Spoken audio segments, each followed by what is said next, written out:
Okay guys, today I thought I'd show you a cool one. It is a Model 63 kit gun. That's what they refer to these in a lot of cases.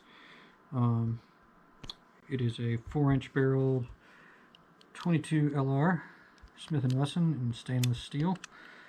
This is a cool little piece.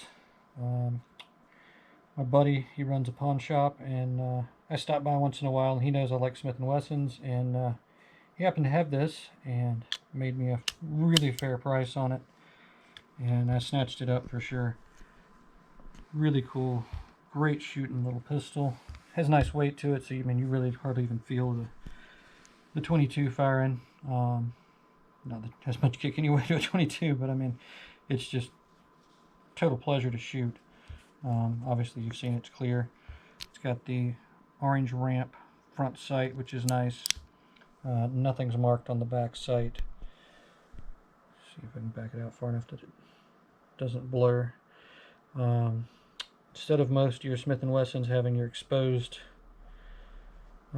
spur on your hammer here, this just has a little notch that punches your firing pin here. So that's kind of different for a Smith & Wesson revolver. It's a nice, really light trigger pull. Very smooth.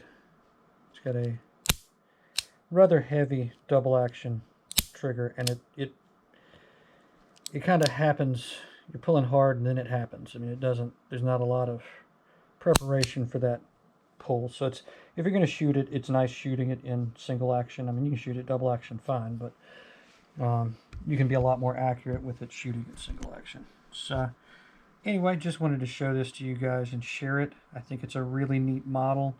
It's very similar to the Model 43, I believe it is, but of course the 43 is not stainless model. It is a blued model. So pretty cool piece. Really glad to have one of these. If I didn't, I would be after one, being as I'm into Smith & Wesson revolvers.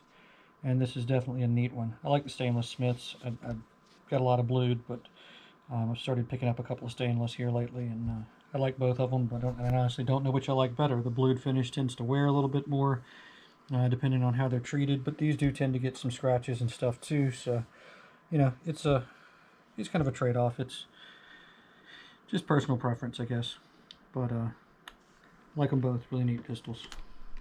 Thanks for checking it out, guys. Appreciate you watching the videos. Appreciate likes and subscribes too. That's awesome. Thanks, guys.